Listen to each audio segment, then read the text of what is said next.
Alright, Shalom. First and foremost, I want to give all praises, honor, and glory to the Heavenly Father and His only begotten Son, Yahweh, Ba'ashem Yahushai, Ba'ashem Rachakudash. Double honors been to the apostles and elders at Great Millstone, who rule well, and to us this 100% truth. Much peace and blessings be unto you, hopeful, like that to push out this word of God, truth, and sincerity. To all you I can say Shalom.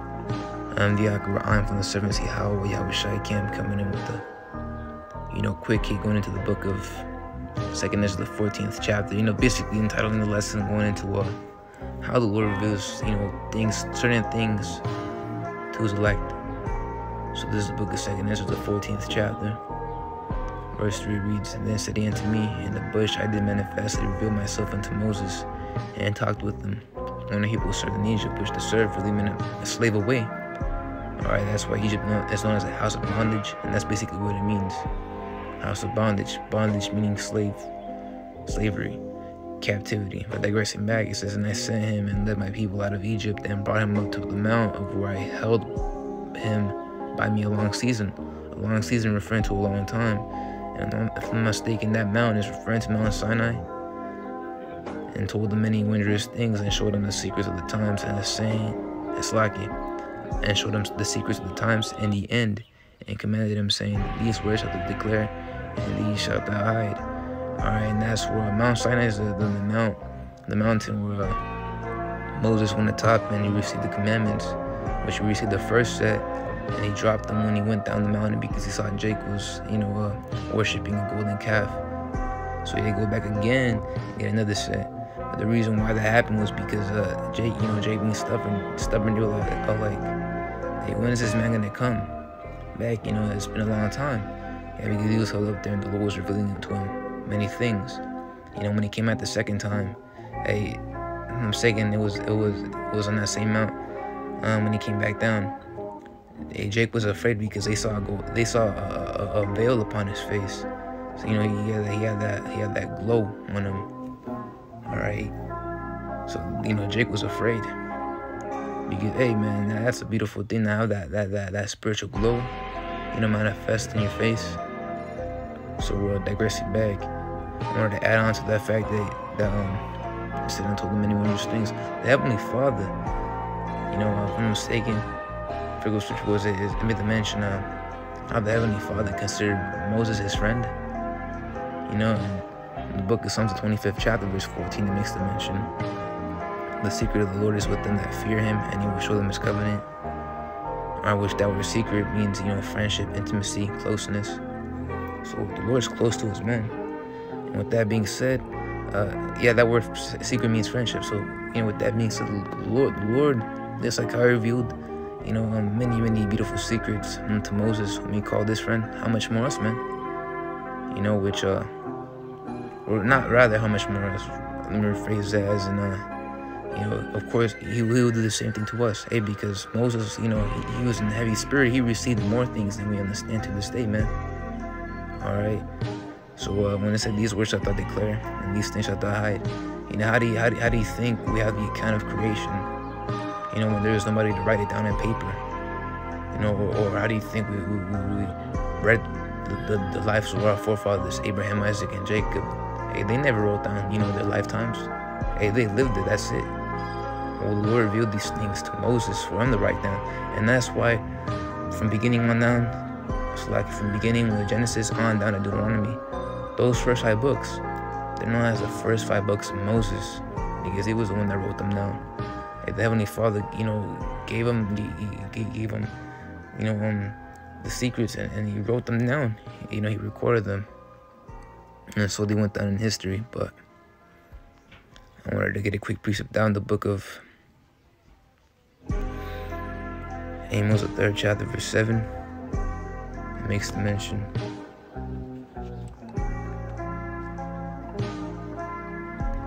"Surely the Lord Yahweh will do nothing, but He revealeth His secret unto His servants the prophets."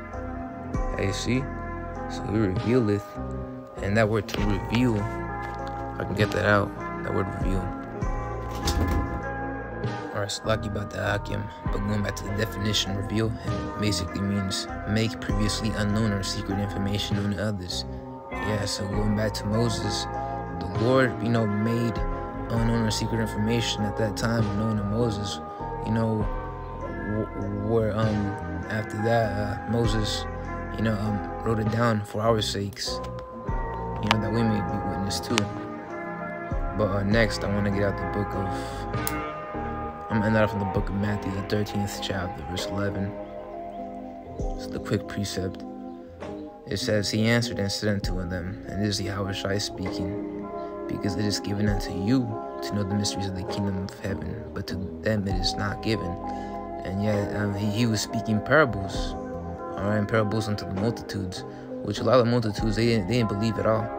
All right, that's why there'd be certain accounts where Yahushua would be rebuking them. And, Jake being all emotional, they get up all in the feelings and they depart from him. They stop unbelief, they stop following him. And even Yahushua acknowledged that, and even mentioned to Peter, "Are you going to leave me too?" Jake weren't really rooted in this thing, man. All right, all they wanted was food and whatnot, He answered and said unto them, because it is given unto you, referring to the apostles, man. He was referring to the apostles, because it is given to you to know the mysteries, the kingdom of heaven, but to them it is not given. And that word mystery basically means a secret, a hidden thing, And as a matter of fact, in the book of 1 Corinthians, the 4th chapter, verse 10, it makes the mention, "We are fools for the anointed Yahushua's sake." We should look into that word fool. And it goes back to the Greek word mustadion, which is where you get your English word mystery from. So mustadion basically means a hidden thing, a secret, mystery. Not obvious to the understanding, of an image or a form seen in a vision, of a dream. And back in the ancient world, you'd have all the prophets. They would receive hardcore visions of what's to come in these times.